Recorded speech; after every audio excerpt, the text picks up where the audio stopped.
my passion for deer hunting and just being in the outdoors. From when I was a little kid, my dad used to take us to these, archery tournaments and stuff like that, and we loved it. It was something we did every weekend. He was a part of this archery association to where, on Friday evening we'd go out there and set up targets and, get everything ready for everybody coming on Saturday and Sunday. And that just, over time, that passion just grew and grew, turned into deer hunting, and ever since then I've just been hooked. So this season was unlike any other season that I've ever had before. Steven and I, we hunt together most of the time, and pretty much all the time. But this spot that we're hunting, this big 10-pointer, we had him on camera all summer long, and the spot we got back this year, we lost it 4 years ago. And I've called the homeowner every year since, talked to him. We've got a great relationship, and he finally gave us the go-ahead to come back in there and hunt this year. So that was just, there's so much deer sign down there, and there's all kind of deer over there. And so that was just a great joy for us to be able to go back over there and hunt.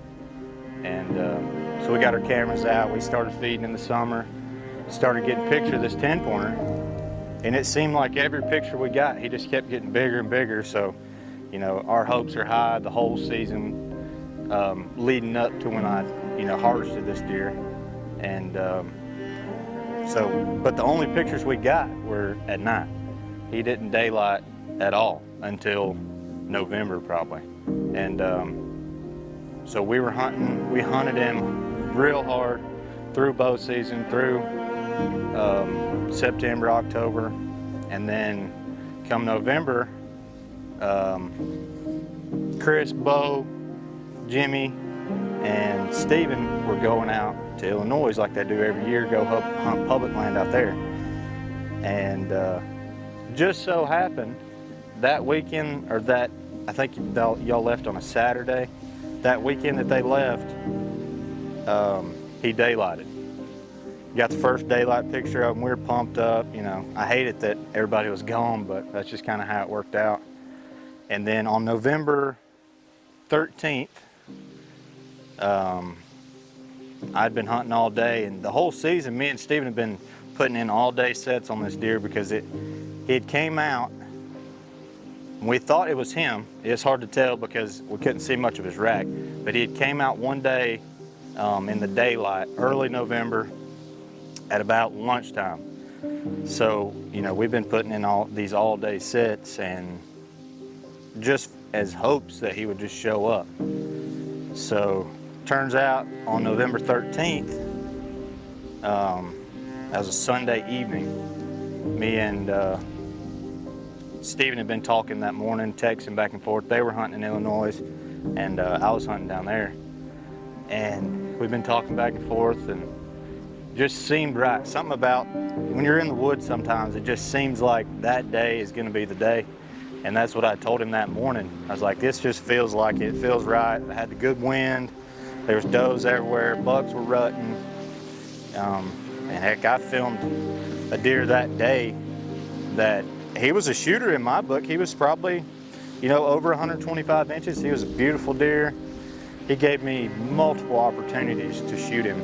And luckily I passed on him. And hopefully he'll come back next year and just be a giant. But yeah, so that evening, I think it was around 5 o'clock, he came out, and I got the camera on him.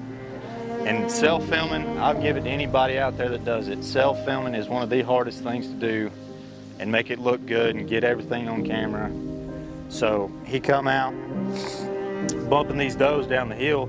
So I grabbed the camera, got on him, and I didn't realize it was him until he got down there and he was rubbing this tree.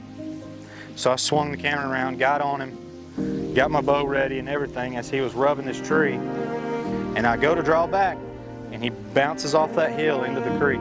So I had to get off my string, grab back on the camera, put it back on him, went to draw back again, and he just bumps right up the hill. And There's a big pine limb in my way. I don't know if you can see it in the video, but I couldn't take a shot. And God, that moment was just devastating to me. All season, you know, we've been putting in these all-day sits, and it was just like my heart was broken. So after that, I texted Steven, called him. He called me once they got out of the tree, and I told him the whole story, just devastated. And I was on call that following day. I worked for the power company, and so I had to find somebody to take my call. Luckily, one of my buddies at work, he helped me out with that, and put in my PTO for the next day and everything. So after that, you know, it was get back home, get my stuff ready, put in another whole day sit. You know, I packed my lunch, ate my lunch out of the deer stand. You know, it's hard. It's really hard to do all day sits, and you know, sometimes you just have to, and it pays off. But sometimes it don't, and you want to get down at lunch and just go to the house, but you just got to put in the work and stay there, and you know, just sit through it. So Monday, while they were still in Illinois, so talking about, you know, what happened yesterday and me not getting to shoot the buck that I've been hunting all year.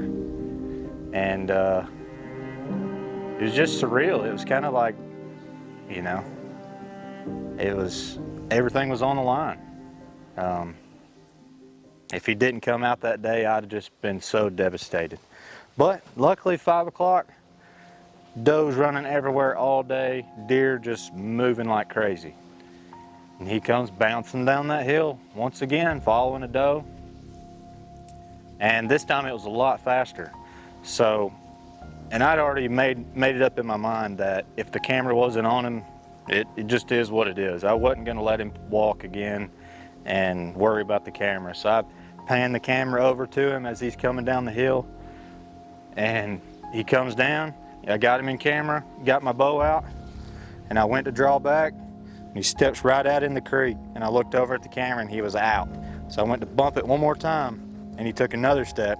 So I just had to draw back on him.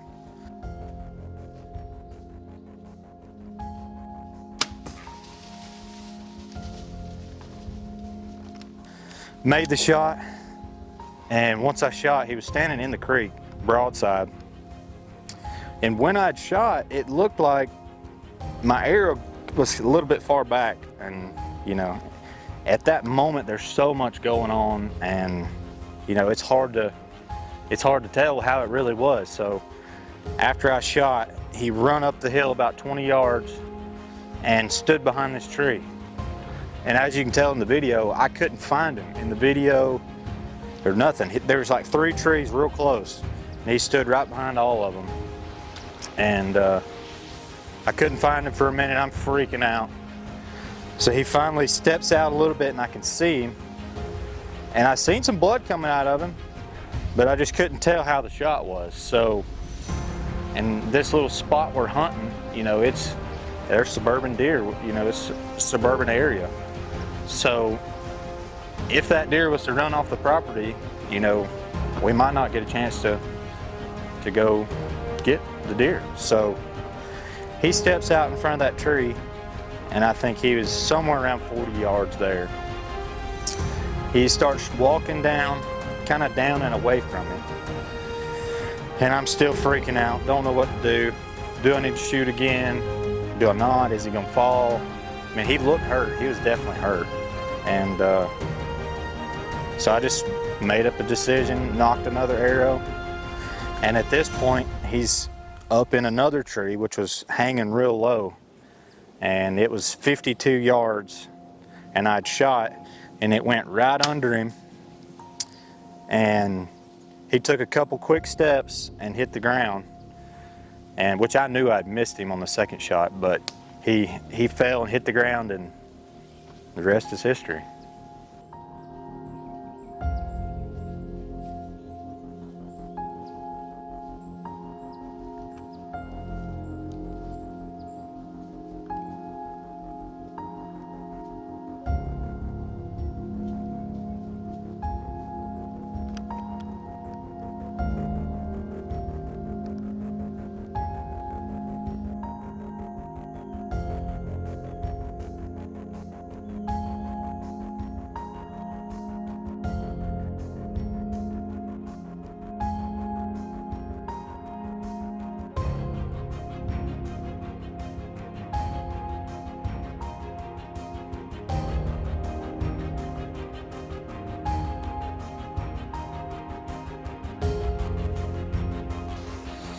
Thanks for watching the story of the Big Ten.